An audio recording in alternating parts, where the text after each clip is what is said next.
بسم اللہ الرحمن الرحیم۔ یہ درس سیرت النبی صلی اللہ علیہ وسلم ہے۔ اس سے پہلے کے سبق میں آپ نے سنا حضرت عثمان بن عفان، حضرت ابوبکر صدیق، حضرت علی، حضرت عمر فاروق، خالد بن سعید اسلام لانے کا واقعہ۔ اب یہاں سے جو سبق شروع ہوتا ہے وہ مسلمانوں کا دار ارقم میں اجتماع۔ جب اسی طرح رفتہ رفتہ لوگ اسلام میں داخل ہوتے رہے، مسلمانوں کی ایک چھوٹی سی جماعت ہو گئی، تو حضرت ارقم رضی اللہ تعالیٰ عنہ کا مکان جمع ہونے کے لیے تجویز ہوا کہ وہاں سب جمع ہوا کریں گے۔ حضرت ارقم رضی اللہ تعالیٰ عنہ سابقین اولین میں سے ہے، 7ویں یا 10ویں مسلمان ہے۔ کوہ صفا پر آپ کا مکان تھا۔ حضرت عمر رضی اللہ تعالیٰ عنہ کے اسلام لانے تک رسول اللہ صلی اللہ علیہ وسلم اور صحابہ کرام وہی جمع ہوتے تھے۔ حضرت عمر رضی اللہ تعالیٰ عنہ کے اسلام لانے کے بعد جہاں چاہتے جمع ہوتے۔ اعلان دعوت۔ 3 سال تک حضرت صلی اللہ علیہ وسلم مخفی طور پر اسلام کی دعوت دیتے رہے، یعنی چھپ چھپ کر دین کی دعوت دیتے رہے، اور اسی طرح لوگ آہستہ آہستہ اسلام میں داخل ہوتے رہے۔ 3 سال کے بعد یہ حکم نازل ہوا کہ علی الاعلان اسلام کی طرف بلائیں۔ فاصدع بما تؤمر واعرض عن المشرکین، جس بات کا آپ کو حکم دیا گیا اس کا صاف صاف اعلان کر دیجیے اور مشرکین کی پرواہ نہ کیجیے۔ وانذر عشیرتک الاقربین، اور سب سے پہلے اپنے قریبی رشتہ داروں کو کفر اور شرک سے ڈرائیے۔ واخفض جناحک لمن اتبعک من المؤمنین، اور جو ایمان لا کر آپ کا اتباع کرے اس کے ساتھ نرمی اور شفقت کا معاملہ فرمائیے۔ وقل انی انا النذیر المبین، اور آپ یہ اعلان کر دیجئے کہ میں واضح طور پر ڈرانے والا ہوں۔ چنانچہ آپ کوہ صفا پر چڑھے اور قبائل قریش کا نام بنام پکارا۔ جب سب جمع ہو گئے تو ارشاد فرمایا، اگر میں تم کو یہ خبر دوں کہ پہاڑ کے عقب میں، پہاڑ کے پیچھے میں ایک لشکر ہے جو تم پر حملہ آور ہونا چاہتا ہے، حملہ کرنا چاہتا ہے، تو کیا تم میری تصدیق کرو گے؟ سب نے ایک زبان ہو کر کہا کہ بے شک، ہم نے تو آپ سے سوائے صدق اور سچائی کے کچھ بھی نہیں دیکھا۔ تب آپ نے فرمایا کہ میں تم کو ایک سخت عذاب سے ڈراتا ہوں۔ ابو لہب نے کہا، تف ہے تجھ پر، کیا ہم کو اس لیے جمع کیا تھا؟ تو اس پر تبت یدا ابی لہب وتب، یہ تمام صورت اسی کے بارے میں نازل ہوئی ہے۔ دعوت اسلام اور دعوت طعام۔ حضرت علی کرم اللہ وجہہ سے مروی ہے کہ جب یہ آیت نازل ہوئی، وانذر عشیرتک الاقربین، اپنی قریبی رشتہ داروں کو ڈراؤ، تو حضرت صلی اللہ علیہ وسلم نے مجھ کو حکم دیا کہ 1 صاع غلہ اور ایک بکری کا 1 دست اور دودھ کا 1 پیالہ مہیا کرو، اور بعد ازاں اولاد مطلب کو جمع کرو، اور اس کے بعد اولاد مطلب کو جمع کرو کہ میں نے آپ کے ارشاد کی تعمیل کی۔ کم و بیش 40 آدمی جمع ہو گئے، جس میں آپ کے اعمام ابو طالب اور حمزہ اور عباس ابو لہب بھی شامل تھے۔ میں نے وہ گوشت کا ٹکڑا لے کر دندان مبارک سے چیرا اور پھر اسی پیالے میں رکھ دیا اور فرمایا کہ اللہ کا نام لے کر کھاؤ۔ اسی ایک پیالے گوشت سے سب کے سب سیر ہو گئے، پیٹ بھر گئے اور کچھ بچ بھی گیا۔ حالانکہ وہ کھانا صرف اتنا تھا کہ ایک شخص کے لیے کافی ہو سکتا تھا، اور اس کے بعد مجھ کو حکم دیا کہ دودھ کا پیالہ لاؤ اور لوگوں کو پلاؤ۔ اسی ایک پیالے دودھ سے سب سیراب ہو گئے۔ حالانکہ ایک پیالہ دودھ اتنی زیادہ مقدار نہ تھی، ایک پیالہ دودھ تو ایک آدمی بھی پی سکتا ہے، جائے کہ 40 آدمی جب کھانے سے فارغ ہوئے تو آپ نے کچھ فرمانے کا ارادہ کیا۔ تو ابو لہب نے کہا کہ اے لوگو، اٹھو، محمد صلی اللہ علیہ وسلم نے تو آج تمہارے کھانے پر جادو کر دیا ہے، ایسا جادو تو کبھی دیکھا ہی نہیں۔ یہ کہتے ہی لوگ متفرق ہو گئے اور آپ کو فرمانے کی نوبت بھی نہیں آئی۔ دوسرے روز آپ نے پھر حضرت علی رضی اللہ تعالیٰ عنہ کو اسی طرح کھانا تیار کرنے کا حکم دیا۔ اسی طرح دوسرے روز سب جمع ہوئے۔ جب کھانے سے فارغ ہوئے تو آپ نے فرمایا کہ جو شے میں نے تمہارے سامنے پیش کی ہے، کسی شخص نے پھر اس سے بہتر شے اپنی قوم کے سامنے پیش نہیں کی۔ میں تمہارے واسطے دنیا اور آخرت کی خبر لے کر آیا ہوں۔ ابو لہب اگرچہ رشتے میں آپ کا چچا تھا، لیکن جس طرح تصدیق اور جانثاری اور صداقت و محبت میں حضرت ابوبکر صدیق رضی اللہ تعالیٰ عنہ سب سے اول رہے، اسی طرح تقزیب اور ایذاء اور استہزاء، بغض اور عداوت میں ابو لہب سب سے اول رہے۔ سخط اللہ علیہ، اسی عداوت میں آپ کی صاحبزادیوں کی حضرت رقیہ اور حضرت ام کلثوم رضی اللہ تعالیٰ عنہ کو، جو قبل از بعثت عتبہ اور عتیبہ سے منسوب تھی، اپنے بیٹوں سے طلاق دلائی تاکہ آپ کو ان کے طلاق دیے جانے سے صدمہ ہو، مگر حقیقت میں یہ اللہ تبارک و تعالیٰ کی عظیم الشان رحمت تھی۔ بعد میں دونوں صاحبزادیوں کی شادی یکے بعد دیگرے حضرت عثمانی رضی اللہ تعالیٰ عنہ کی نکاح میں آئی، اور حضرت عثمان ذی النورین کے لقب سے سرفراز ہوئے۔ 1,24,000 حضرات انبیاء و مرسلین صلوات اللہ علیہ مجمعین کے صحابہ رضی اللہ عنہ مجمعین میں سے صرف حضرت عثمان رضی اللہ تعالیٰ عنہ کے ایسے صحابی ہے جن کی زوجیت میں یکے بعد دیگرے، ایک کے بعد دو پیغمبر کی 2 صاحبزادیاں آئی اور ذی النورین کہلائے۔ جب تک رسول اللہ صلی اللہ علیہ وسلم لوگوں کو صرف اسلام کی دعوت دیتے رہے، اس وقت تک قریش نے آپ سے کوئی تعارض نہیں کیا، لیکن جب علی الاعلان بت پرستوں کی برائیاں بیان شروع کر دی اور کفر اور شرک سے روکنا شروع کر دیا، تب قریش عداوت مخالفت پر تیار ہوئے، مگر ابو طالب آپ کے حامی اور مددگار رہے۔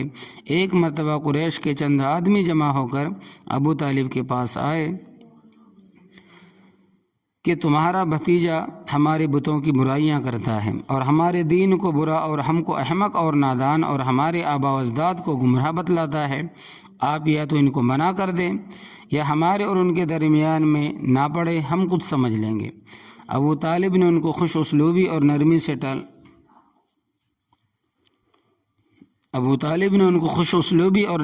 ٹلا دیا، اور حضرت صلی اللہ علیہ وسلم اسی طرح توحید کی دعوت اور کفر اور شرکی کی مذمت میں مشغول رہے۔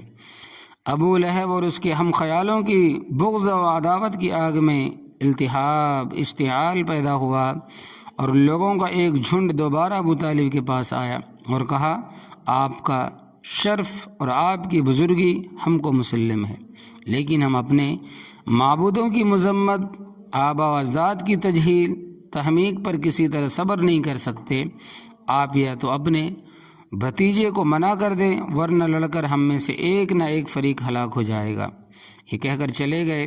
ابو طالب پر خاندان اور پوری قوم کی مخالفت اور عداوت کا ایک اثر پڑا۔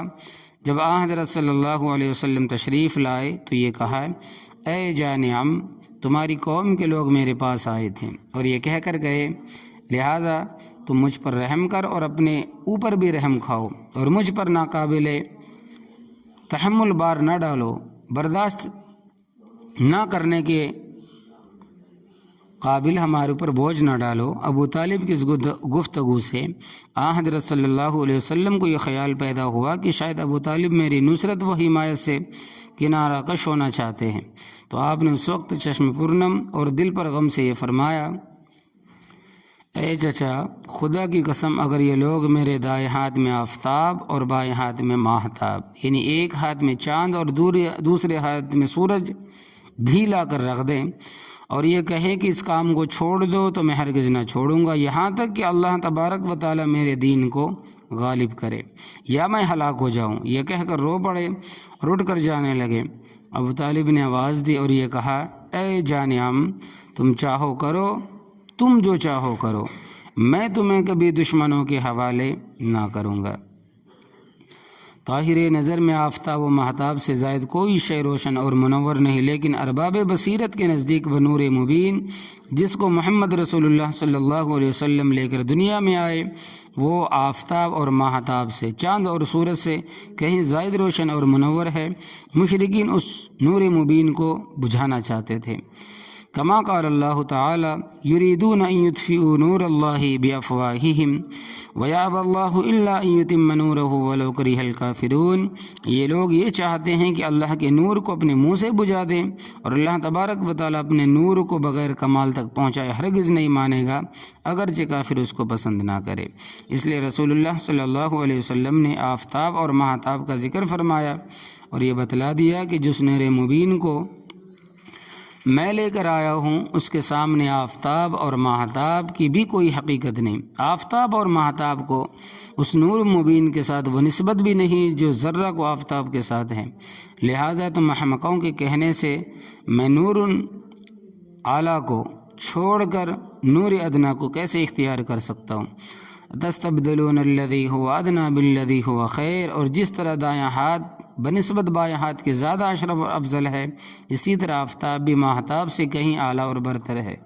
اس لیے نبی کریم صلی اللہ علیہ وسلم نے آفتاب کا دائیں ہاتھ میں اور ماہتاب کا بائیں ہاتھ میں رکھنا بیان فرمایا۔ فائدہ جلیلہ، حضرت صلی اللہ علیہ وسلم کی علی الاعلان کفر و شرک کی ممانعت، بتوں اور بت پرستوں کی مذمت اور اعداء اللہ کی باوجود شدید اور عداوت اور مخالفت کے آپ کے اور آپ کے صحابہ کرام کی استقامت اس امر کی صریح دلیل ہے کہ ایمان اور اسلام کے لیے فقط تصدیق قلبی یا لسانی کافی نہیں، بلکہ کفر اور کافری اور خصائص شرک اور لوازم سے تربری اور بیزاری بھی لازمی اور ضروری ہے۔ وقد قال اللہ تعالی قد كانت لكم اسوة حسنة في ابراہیم والذین آمنوا معه اذ قالوا لقومهم انا براء منكم ومما تعبدون من دون الله كفرنا بكم وبدا بيننا وبينكم العداوة والبغضاء ابدا حتى تؤمنوا بالله وحده۔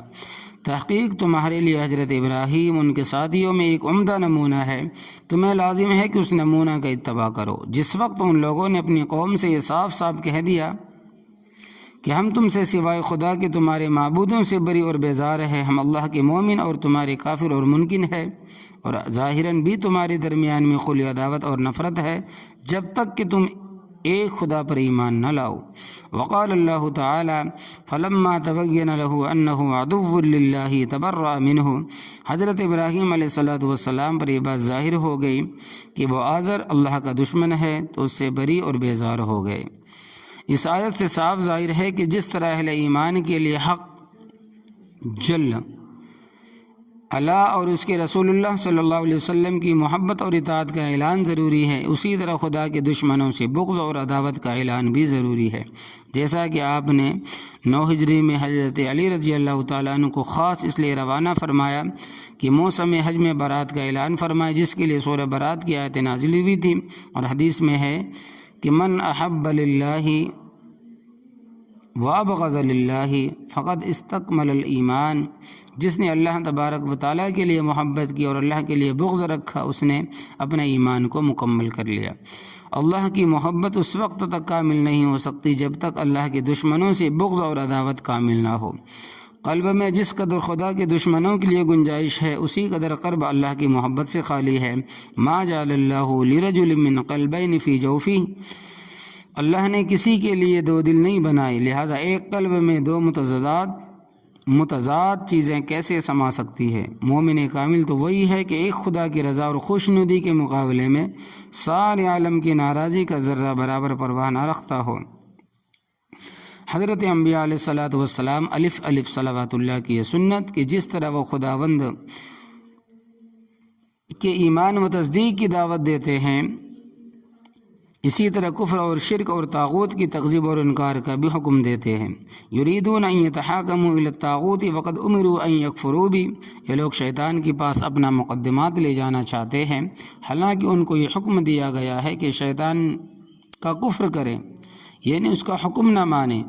تفصیل اگر درکار ہے تو امام ربانی شیخ مجدد الفسانی رحمۃ اللہ علیہ کی مکتوبات میں یہ چیزیں موجود ہے کہ قریش نے جب دیکھا کہ ابو طالب آپ صلی اللہ علیہ وسلم کی امداد اور حمایت پر تلے ہوئے ہیں تو پھر تیسری بار مشورہ کر کے ابو طالب کے پاس آئے اور یہ کہا کہ ابو طالب، یا عمار ابن الوحید قریش کا نہایت حسین و جمیل خوبصورت ہوشیار و سمجھدار نوجوان ہے، آپ اس کو لے لیں، اور پھر اپنے بھتیجے کو جس نے ہماری تمام قوم میں تفریق ڈال دی ہے، اس کو ہمارے حوالے کر دیں تاکہ ہم ان کو قتل کر کے قوم کو اس مصیبت سے نجات دلائیں۔ ابو طالب نے کہا واہ، یہ کیسے ممکن ہو سکتا ہے؟ اپنے پالے ہوئے بیٹے کو قتل کے لیے تمہارے حوالے کر دوں اور تمہارے بیٹے کو لے کر پالوں اور پرورش کروں؟ خدا کی قسم یہ کبھی نہیں ہو سکتا۔ مطعم بن عدی نے کہا اے ابو طالب، خدا کی قسم آپ کی قوم نے ایک عادلانہ منصفانہ رائے اور اس مصیبت سے رہائی کی بہترین صورت آپ کے سامنے پیش کی تھی، مگر آپ نے اس کو قبول نہیں کیا۔ ابو طالب نے کہا خدا کی قسم میری قوم نے میرے ساتھ انصاف نہیں کیا، تم سے جو ہو سکتا ہے وہ کر گزرو۔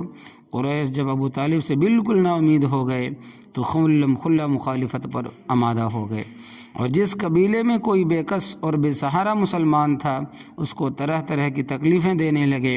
ابو طالب نے بنی ہاشم اور بنی عبد المطلب کو رسول اللہ صلی اللہ علیہ وسلم کی نصرت و حمایت کی دعوت دی۔ ابو طالب کی اس آواز پر تمام بنی ہاشم اور بنی مطلب نے لبیک کہا۔ بنی ہاشم میں سے ابو لہب آپ کے دشمنوں کا شریک حال ہوا۔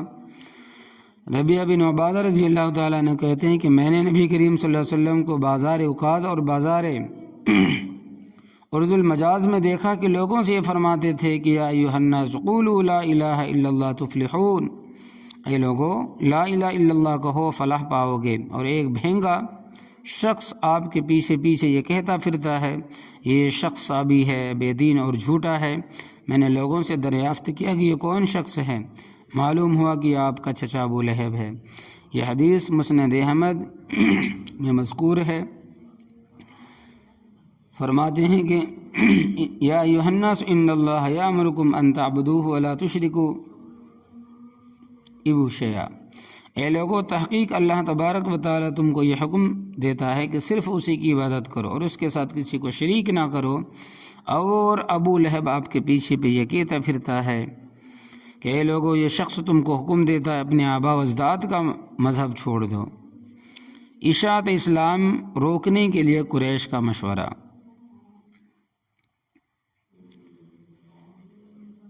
قریش نے جب دیکھا کہ روز بروز اسلام کی رفتار بڑھ رہی ہے تو ایک روز ولید ابن مغیرہ کے پاس جمع ہوئے جو ان میں عمر رسیدہ تھا، زیادہ عمر والا تھا، اور یہ کہا کہ موسم حج کا موسم قریب آ گیا ہے اور آپ کا ذکر اور چرچا سب جگہ پھیل چکا ہے۔ اب اطراف و اکناف سے آنے والے تمہارے صاحب محمد صلی اللہ علیہ وسلم کے متعلق تم سے دریافت کریں گے، لہذا مل کر آپ کے متعلق ایک رائے قائم کر لینی چاہیے اور سب کے سب متفق رائے ہو جائے، اختلاف نہ رہنا چاہیے، ورنہ خود ہم میں ہی سے بعض کی تکذیب اور تردید کرے گا اور یہ اچھا نہ ہوگا۔ اے ابو عبد شمس، ولید کی کنیت، آپ ہمارے لیے کوئی رائے قائم کر دیجئے، ہم سب ان پر کار بند رہیں گے۔ ولید نے کہا تم لوگ کہو، میں سنوں گا اور اس کے بعد کوئی رائے قائم کروں گا۔ لوگوں نے کہا معاذ اللہ آپ کاہن ہیں۔ ولید نے کہا غلط کہتے ہو، خدا کی قسم آپ کاہن نہیں، میں نے کاہنوں کو خوب دیکھا ہے، نہ آپ میں کاہنوں کی کوئی علامت ہے اور نہ آپ کا کلام کاہنوں کے زمزمہ، گنگناہٹ اور آواز سے میل کھاتا ہے۔ لوگوں نے کہا کہ آپ مجنون ہیں، یعنی کہ نبی کریم صلی اللہ علیہ وسلم کے بارے میں فرماتے تھے کہ آپ مجنون ہیں۔ ولید نے کہا مجنون بھی نہیں، میں جنون اور دیوانگی کی حقیقت سے بھی واقف ہوں، آپ میں کوئی علامت جنون کی نہیں پاتا۔ لوگوں نے کہا کہ آپ شاعر ہیں۔ ولید نے کہا کہ میں خود شاعر ہوں، شعرا اور اس کے تمام انواع اقسام مثلا رجز اور حجز، مقبوض و مبسوط وغیرہ سے بخوبی واقف ہوں، آپ کے کلام کو شعر سے کوئی نسبت نہیں۔ لوگوں نے کہا کہ آپ ساحر جادوگر ہیں۔ ولید نے کہا کہ صلی اللہ علیہ وسلم ساحر بھی نہیں، نہ آپ نہ ساحروں کا سا پھونکا اور نہ دم کرنا ہے، نہ جادوگروں کا سا پھونکنا ہے نہ دم کرنا ہے، اور نہ ساحروں جیسا گرہ لگانا ہے۔ لوگوں نے کہا کہ عبد شمس آخر پھر کیا ہے؟ ولید نے کہا واللہ محمد صلی اللہ علیہ وسلم کے کلام میں ایک عجیب حلاوت اور شیرنی ہے، مٹھاس ہے، اور اس پر عجیب قسم کا رونق ہے، اور اس قول کی چڑ نہایت تر و تازہ، اس کی شاخیں ثمردار ہے، پھلدار ہے، یعنی اسلام بمنزل شجر طیبہ کے ہے، جڑیں اس کی محکم اور مضبوط اور زمین میں راسخ ہے، اس کی شاخیں آسمان تک پہنچی ہے، فواکہ ثمرات سے لدا ہوا ہے، اور جو کچھ تم نے کہا ہے میں خوب جانتا ہوں، وہ سب باطل اور لغو ہے۔ میرے خیال میں سب سے زیادہ مناسب یہ ہے یہ کہو کہ یہ شخص شاعر ہے، اس کا کلام بھی سحر ہے، جو میاں بیوی، باپ بیٹے، بھائی بھائی، قبیلہ کنبہ میں تحریک ڈالتا ہے جو خاصا سحر کا ہے۔ مجلس برخاست ہو گئی، حج کا موسم آیا اور باہر سے لوگ آنے شروع ہوئے، تو قریش نے آدمی راستوں گزرگاہوں پر بٹھلا دیے، جو شخص ادھر سے گزرتا اس سے محمد صلی اللہ علیہ وسلم کی نسبت سے کہتے یہ جادوگر ہے، اس سے بچتے رہنا۔ مگر قریش کی اس تدبیر سے اسلام کو کوئی نقصان نہ پہنچا، بلکہ اطراف و اکناف سے آنے والے حضور صلی اللہ علیہ وسلم سے بخوبی واقف ہو گئے۔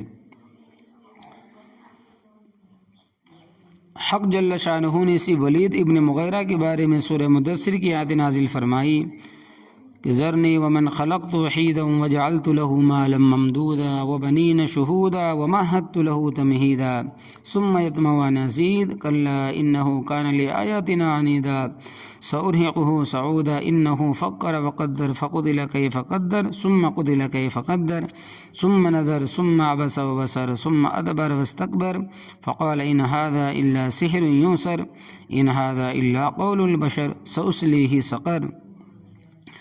فرماتے ہیں کہ مدثر کی آیت ہے 11 سے 26 تک، آپ چھوڑ دیجئے مجھ کو اور اس شخص کو جس کو میں نے تنہا پیدا کیا، یعنی خود اس سے نمٹ لوں گا، آپ فکر نہ کریں، اور میں نے ہی اس کو مال فراواں دیا اور ایسے بیٹے دیے کہ جو مجلس میں حاضر ہو اور دنیاوی عزت اور سرداری کے سامان اس کے لیے مہیا کر کے پھر طمع رکھتا ہے، اور زیادہ دوں ہرگز نہیں، وہ اس قابل نہیں، وہ ہماری آیتوں کا معاند اور مخالف ہے، میں ضرور اس کو دوزخ کے پہاڑ پر چڑھاؤں گا اور پھر اوپر سے نیچے گراؤں گا۔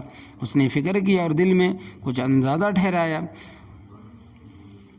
پس مار ہوا اللہ کی کیا اندازہ کیا، پھر مار ہو کیسا اندازہ ٹھہرایا، ادھر دیکھا ادھر دیکھا اور تیوری چڑھائی اور منہ بنایا، پھر پست پھیری اور غرور کیا، پھر بولا یہ قرآن کچھ نہیں مگر ایک جادو ہے جو چلا آتا ہے، نہیں ہے یہ قرآن مگر ایک آدمی کا کلام۔ اللہ تبارک و تعالیٰ فرماتے ہیں اس کو ضرور آگ میں ڈالوں گا۔ اور ایک مرسل روایت میں ہے کہ آپ نے اس پر یہ آیتیں پڑھی، ان اللہ یامر بالعدل والاحسان وایتاء ذی القربى وینہی عن الفحشاء والمنکر والبغی یعظکم لعلکم تذکرون، جو مکارم اخلاق اور محسن اعمال کی جامع ہے۔ فرمایا کہ اسلام حضرت حمزہ رضی اللہ تعالیٰ عنہ، اب جو اسلام پیش ہونے لگا ہے وہ حضرت حمزہ رضی اللہ تعالیٰ عنہ جو نبی کریم صلی اللہ علیہ وسلم کے چچا ہے۔ ایک روز رسول اللہ صلی اللہ علیہ وسلم کوہ صفا کی طرف سے گزر رہے تھے، اتفاق سے ابو جہل بھی اسی طرف سے آ نکلا، آپ کو دیکھ کر بہت کچھ سخت سست کہا، مگر آپ نے ابو جہل کے آہستہ آہستہ کلامات کو جواب نہیں دیا۔ جواب جاہلاں یا باشد خاموشی اور تشریف لے گئے۔ عبداللہ ابن جدعان کی باندی بہت سخت اور سست کہا، مگر آپ نے ابو جہل کے ناشائستہ کلمات کا کوئی جواب نہیں دیا۔ جواب جاہل نہ باشد خاموشی، یہ جاہلوں کا جواب نہ دے کر خاموش رہنا اچھا ہے، اور تشریف لے گئے۔ عبداللہ ابن جدعان کی باندی یہ تمام واقعہ دیکھ رہی تھی، اتنے ہی میں حضرت حمزہ شکار سے اپنا تیر کمان لیے ہوئے واپس آئے۔ عبداللہ ابن جدعان کی باندی نے حضرت حمزہ کو دیکھ کر کہا، اے ابو عمارہ، کاش تم اس وقت موجود ہوتے جب ابو جہل تمہارے بھتیجے کو نہایت سخت اور سست اور نازیبا کلمات کہہ رہا تھا۔ سنتے ہی حضرت حمزہ کی حمیت اور غیرت جوش میں آ گئی، وہیں سے ابو جہل کی تلاش میں روانہ ہوئے۔ حضرت حمزہ کا یہ معمول تھا کہ جب شکار سے واپس آتے تو سب سے پہلے حرم میں حاضر ہوتے، اسی معمول کے مطابق حرم میں پہنچے، دیکھتے کیا ہیں کہ ابو جہل قریش کی ایک جماعت میں بیٹھا ہوا ہے، پہنچتے ہیں اس کے سر پر اس زور سے کمان ماری کہ سر زخمی ہو گیا، اور کہا تو محمد صلی اللہ علیہ وسلم کو گالیاں دیتا ہے، میں خود ان کے دین پر ہوں، بعد حاضرین مجلس نے چاہا کہ ابو جہل کی حمایت کے لیے کھڑے ہو، لیکن ابو جہل نے خود ہی سب کو روک دیا اور کہا آج میں نے ان کے بھتیجے کو بہت سخت سست کہا ہے، حمزہ کو ان کے حال پر چھوڑ دو۔ بعد حاضرین مجلس نے حضرت حمزہ رضی اللہ تعالیٰ عنہ سے مخاطب ہو کر یہ کہا، اے حمزہ کیا تم صابی بے دین ہو گئے ہو؟ حضرت حمزہ رضی اللہ تعالیٰ عنہ نے فرمایا کہ مجھ پر رسول اللہ صلی اللہ علیہ وسلم کی حقانیت اور صداقت خوب منکشف ہوئی ہے۔ ابن جوزی رحمۃ اللہ علیہ فرماتے ہیں کہ حضرت حمزہ رضی اللہ تعالیٰ عنہ سن 6 ہجری نبوی میں اسلام لائے، سن 6 نبوی میں اسلام لائے، اور یہی مشہور قول ہے۔ حافظ ابن حجر رحمۃ اللہ علیہ نے اصابہ میں فرماتے ہیں کہ حضرت حمزہ سن 2 نبوی میں اسلام لائے۔ میں گواہی دیتا ہوں، حضرت حمزہ رضی اللہ تعالیٰ عنہ فرمانے لگے کہ حقانیت اور صداقت مجھ پر رسول اللہ صلی اللہ علیہ وسلم کی خوب منکشف ہو گئی۔ میں گواہی دیتا ہوں کہ آپ صلی اللہ علیہ وسلم اللہ کے رسول ہے، اور جو آپ فرماتے ہیں وہ سراسر حق ہے، میں کبھی اس سے باز نہ آؤں گا، تم سے جو ہو سکتا ہے کر لو۔ حضرت حمزہ یہ کہہ کر گھر واپس آئے۔ شیطان نے وسوسہ ڈالا کہ حمزہ تم قریش کے سردار ہو، تم نے اس سابق کا کیسے اتباع کیا اور اپنے آباء و اجداد کا دین کیوں چھوڑ دیا؟ اس سے مر جانا بہتر، جس سے حضرت حمزہ کچھ تردد اور اشتباہ میں پڑ گئے۔ حضرت حمزہ رضی اللہ تعالیٰ عنہ فرماتے ہیں کہ میں نے اللہ جل شانہ سے دعا مانگی، اے اللہ اگر یہ ہدایت ہے تو اس کی تصدیق میرے قلب میں ڈال دے، ورنہ اس سے نکلنے کی کوئی صورت پیدا فرما۔ اور ایک روایت میں ہے کہ یہ تمام شب پوری رات اسی بے چینی اور اضطراب میں گزری، ایک لمحہ کے لیے بھی آنکھ نہ لگی۔ جب کسی طرح یہ اضطراب اور بے چینی رفع نہ ہوئی تو حرم میں حاضر ہوا، کعبے میں حاضر ہوئے اور نہایت تضرع اور زاری سے دعا مانگی، اے اللہ میرا سینہ حق کے لیے کھول دے، شک اور تردد کو دور فرما۔ دعا بھی ختم نہ کرنے پایا تھا کہ یک لخت تمام خیالات باطلہ میرے قلب سے صاف ہو گئے اور دل اذعان ایقان سے لبریز ہو گیا۔ صبح ہوتے ہی حضرت صلی اللہ علیہ وسلم کی خدمت بابرکت میں حاضر ہوا اور تمام واقعہ عرض کیا۔ آپ نے میرے لیے استقامت اور اسلام پر قائم اور ثابت رہنے کی دعا فرمائی۔ مستدرک حاکم میں ہے کہ حضرت حمزہ رضی اللہ تعالیٰ جب آپ کی خدمت میں حاضر ہوئے تو یہ کہا، اشہد انک لصادق شہادت المصدق والعارف، میں گواہی دیتا ہوں کہ تحقیق آپ یقیناً سچے نبی ہے، تصدیق کرنے والے پہچاننے والے کی سی گواہی دیتا ہوں۔ اے میرے بھتیجے آپ اپنے دین کو اعلان ظاہر فرمائیے، خدا کی قسم مجھ کو دنیا و ما فیہا بھی ملے تب بھی آپ کا دین چھوڑ کر آبائی دین اختیار نہ کروں گا۔ اور یہ شعر پڑھے، علی الاسلام والدین الحنیفی، اور میں نے خدا کی حمد و ثنا کی جب کہ اس نے میرے دل کو اسلام اور دین ابراہیمی کے قبول کرنے کی توفیق دی۔ اس دین کی توفیق دی جو ایسے پروردگار کی طرف سے آیا ہے جو بندوں کے حال سے باخبر اور ان پر مہربان ہے۔ جب اس کے پیام ہم پر چڑھے جاتے ہیں تو کامل العقل انسان کے آنسو بہنے لگتے ہیں۔ اور فرمائیں کہ وسائل جاء احمد من ہداہا بآیاتی مبینۃ الحروف، وہ خدا کے پیام جن کو احمد مصطفیٰ صلی اللہ علیہ وسلم لوگوں کی ہدایت کے لیے لے کر آئے ہیں، جو صاف صاف اور واضح آیتیں ہیں۔ اور احمد مصطفیٰ خدا کے برگزیدہ ہے، ہم میں واجب الاطاعت ہے، جو حق وہ لے کر آئے ہیں ان کو درست کلامی سے نہ چھپاؤ۔ خدا کی قسم جب تک ہم تلوار سے فیصلہ نہ کر لے اس وقت تک محمد صلی اللہ علیہ وسلم کو ہرگز لوگوں کے حوالے نہ کریں گے۔ حضرت حمزہ رضی اللہ تعالیٰ عنہ کے اسلام لانے سے قریش یہ سمجھ گئے کہ آپ کو ایذا اور تکلیف دینا کوئی آسان نہیں۔ جس وقت فائدہ عبداللہ ابن جدعان کی باندی نے حضرت حمزہ رضی اللہ تعالیٰ عنہ سے ابو جہل کے سخت و سست کہنے کا واقعہ بیان کیا تو حضرت حمزہ رضی اللہ تعالیٰ عنہ غیظ و غضب سے بھڑک اٹھے۔ سیرت ابن حشام اور مستدرک حاکم اور عیون الاثر میں حضرت حمزہ رضی اللہ تعالیٰ عنہ کا غیظ و غضب ان الفاظ میں مروی ہے کہ حضرت حمزہ رضی اللہ تعالیٰ عنہ غصے میں آ گئے، اس لیے کہ اللہ نے ان کو کرامت اور شرف عطا کرنے کا ارادہ فرمایا۔ معلوم ہوتا ہے کہ حق جل شانہ جس کے ساتھ خیر کا ارادہ فرماتے ہیں اس کے قلب میں اپنے دشمنوں کا غیظ و غضب ڈال دیتے ہیں۔ ایمان کی میزان ترازو جب ہی سوا برابر رہتی ہے جب اس کا دایاں پلہ حب فی اللہ سے اور بایاں پلہ بغض فی اللہ سے بھرا ہے۔ کما قال النبی صلی اللہ علیہ وسلم من احب للہ و ابغض للہ فقد استکمل الایمان، یعنی جس نے اللہ تبارک و تعالیٰ کے لیے محبت کی اور اللہ کے لیے بغض رکھا اس نے ایمان مکمل کر لیا۔ اس ناچیز کے خیال میں حب فی اللہ و بغض فی اللہ میں تلازم ہے ایک دوسرے کا سے انکشاف اور انفصال ناممکن اور محال معلوم ہوتا ہے۔ اب جو معلوم ہونے لگا ہے وہ یہ کہ سردار نے قریش کی طرف سے دعوت اسلام کو بند کرنے کے لیے مال دولت اور حکومت ریاست کی تما اور آپ صلی اللہ علیہ وسلم کا جواب بثواب۔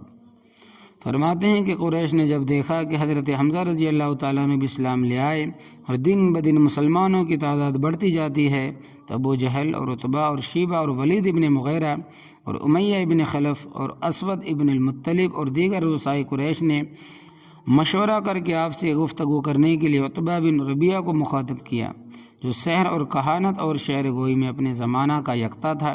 عتبہ آپ کے پاس آیا اور کہا، اے محمد صلی اللہ علیہ وسلم، آپ کے حسیب و نصیب لائق و فائق ہونے میں کوئی تردد نہیں، مگر افسوس کہ آپ نے تمام قوم میں تفریق ڈال دی ہے، ہمارے بتوں کو برا کہتے ہیں، ہمارے آبا و اجداد کو احمق نادان بتلاتے ہیں، اس لیے میں کچھ کہنا چاہتا ہوں۔ آپ صلی اللہ علیہ وسلم نے فرمایا کہ اے ابو الولید کہو میں سنتا ہوں۔ عتبہ نے کہا، اے میرے بھائی کے بیٹے، تمہارا ان باتوں سے کیا مقصد ہے؟ اگر تم مال و دولت کے خواہاں ہو تو ہم سب تمہارے لیے اتنا مال جمع کر دیں کہ بڑے سے بڑا امیر بھی تمہارے ہمسائے نہ کر سکے، تمہاری برابری کو نہ پہنچ سکے۔ اگر تم شادی کرنا چاہتے ہو تو جس عورت سے اور جتنی عورتوں سے چاہو تو ہم شادی کر دیں، اور اگر عزت اور سرداری مطلوب ہے تو ہم سب آپ کو اپنا سردار بنا لیں، اور اگر حکومت اور ریاست چاہتے ہیں تو ہم اپنا بادشاہ بنا لیں۔ اگر تم کو آسیب ہے، کوئی جادو ہے تو ہم علاج کرائیں گے۔ آپ نے فرمایا کہ اے ابو الولید، کیا تم کو جو کہنا تھا وہ کہہ چکے؟ عتبہ نے کہا کہ ہاں۔ آپ نے فرمایا کہ اچھا، اب میں جو کہتا ہوں وہ سنو، مجھ کو نہ تمہارا مال دولت درکار اور نہ تمہاری حکومت اور سرداری مطلوب ہے، میں تو اللہ کا رسول ہوں، اللہ نے مجھ کو تمہاری طرف پیغمبر بنا کر بھیجا ہے اور مجھ پر ایک کتاب اتاری ہے اور مجھ کو یہ حکم دیا کہ میں تم کو اللہ کے ثواب کی بشارت سناؤں اور اس کے عذاب سے ڈراؤں۔ میں نے تم تک اللہ کا پیغام پہنچا دیا اور بطور نصیحت وہ خیر خواہی اس سے تمہیں آگاہ کر دیا۔ اگر تم اس کو قبول کرو تو تمہارے لیے سعادت دین اور فلاح کونین کا باعث ہے، اگر نہ مانو تو میں صبر کروں گا یہاں تک کہ اللہ میرے اور تمہارے درمیان میں فیصلہ فرمائے گا۔ اور یہ آیت تلاوت فرمائی۔ بسم اللہ الرحمن الرحیم، حامیم، تنزیل من الرحمن الرحیم، کتاب فصلت آیاته قرآنا عربیا لقوم يعلمون بشیرا ونذیرا فعرض اکثرهم فهم لا يسمعون وقالوا قلوبنا في أكنة مما تدعونا إليه وفي آذاننا وقر ومن بيننا وبينك حجاب فاعمل إننا عاملون قل إنما أنا بشر مثلكم يوحى إلي أنما إلهكم إله واحد فاستقيموا إليه واستغفروه وويل للمشركين الذين لا يؤتون الزكاة وهم بالآخرة هم كافرون إن الذين آمنوا وعملوا الصالحات لهم أجر غير ممنون قل إنكم لتكفرون بالذي خلق الأرض في يومين وتجعلون له أندادا ذلك رب العالمين وجعل فيها رواسي من فوقها وبارك فيها وقدر فيها أقواتها في 4 أيام سواء للسائلين ثم استوى إلى السماء وهي دخان فقال لها وللأرض ائتيا طوعا أو كرها قالتا أتينا طائعين فقضاهن 7 سماوات في يومين وأوحى في كل سماء أمرها وزينا السماء الدنيا بمصابيح وحفظا ذلك تقدير العزيز العليم فإن أعرضوا فقل أنذرتكم صاعقة مثل صاعقة عاد وثمود۔ سورہ حامیم سجدہ آیت نمبر 1 تا 13۔ بسم اللہ الرحمن الرحیم، یہ کلام ہے جو رحمان اور رحیم کی طرف سے نازل کیا گیا۔ یہ ایک کتاب ہے جس کی آیتیں صاف اور واضح ہیں۔ ایسا قرآن ہے جو عربی زبان میں اتارا گیا، ان لوگوں کے لیے ناصح ہے جو سمجھدار ہے، بشارت دینے والا، ڈرانے والا ہے۔ حق تو یہ تھا کہ اس پر ایمان لاتے، مگر اکثر لوگوں نے اس درجہ اعراض کیا، سنتے ہی نہیں، اور یہ کہتے ہیں کہ ہمارے دلوں پر پردہ ہے اس چیز سے کہ جس کی طرف آپ ہم کو دعوت دیتے ہیں، اور ہمارے کانوں میں ڈانٹ ہے، اور ہمارے اوپر آپ کے درمیان ایک بڑا حجاب حائل ہے، پردہ حائل ہے، جس کی وجہ سے آپ کی بات ہماری سمجھ میں نہیں آتی۔ بس آپ اپنا کام کیجیے اور ہم اپنا کام کرتے ہیں۔ آپ ان کو جواب میں کہہ دیجئے کہ میں تم کو ایمان لانے پر مجبور نہیں کرتا، فقط حق کی دعوت پر اکتفا کرتا ہوں۔ جزء نیست میں تم جیسا بشر ہوں، لیکن حق تعالیٰ نے مجھ کو نبوت اور رسالت سے سرفراز فرمایا۔ مجھ پر اللہ کی وحی آتی ہے، تم کو یہ بتلا دوں کہ تمہارا معبود ایک ہی ہے، بس سیدھے اسی کی طرف متوجہ ہو جاؤ، اور غیر اللہ کی پرستی سے توبہ استغفار کرو، اور بڑی خرابی ہے شرک کرنے والوں کے لیے جو زکوٰۃ نہیں دیتے، آخرت کے منکر ہے۔ تحقیق جو لوگ ایمان لائے، نیک کام کی، ان لوگوں کے لیے ایسا اجر ہے جو کبھی موقوف نہیں ہوگا۔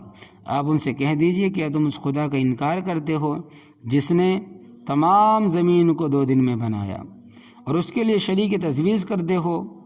یہی زمین کا بنانے والا تمام جہانوں کا پروردگار ہے۔ اسی نے زمین پر پہاڑ بنائے، اسی نے زمین میں برکتیں رکھی، یعنی نباتات، حیوانات پیدا کیے، اسی میں ان کی غذائیں مقرر ہے۔ یہ سب 4 دن میں ہوا۔ پوچھنے والوں کے لیے حقیقت حال کو بتلا دیا گیا۔ پھر یہ سب کچھ پیدا کر کے آسمان کے بنانے کی طرف توجہ فرمائی، اور اس وقت آسمان ایک دھواں سا تھا، ان کو موجودہ صورت پر بنایا۔ پھر آسمان اور زمین سب سے یہ فرمایا کہ میرے حکم کی طرف آؤ، خوشی سے یا ناخوشی سے۔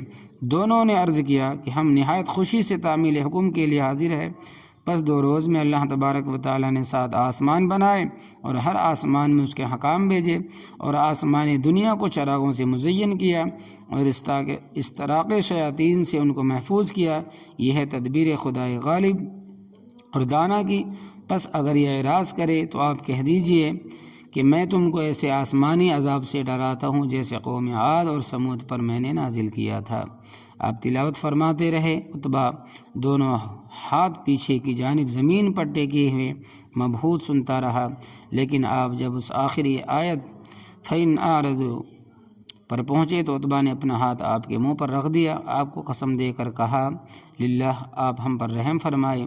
عتبہ کو ڈر ہوا کہ کہیں قوم عاد، قوم سمود کی طرف اسی وقت مجھ پر کوئی عذاب نازل نہ ہو جائے۔ اس کے بعد آپ نے پھر سجدہ تک آیتیں تلاوت فرمائیں اور سجدہ تلاوت فرمایا۔ پھر جب تلاوت ختم فرما چکے تو عتبہ سے مخاطب ہو کر فرمایا کہ ابو الولید، جو کچھ سننا تھا وہ تم سن چکے، اب تم کو اختیار ہے۔ عتبہ آپ سے رخصت ہو کر آپ کے اپنے رفقا کے پاس آیا، لیکن عتبہ وہ عتبہ ہی نہ تھا۔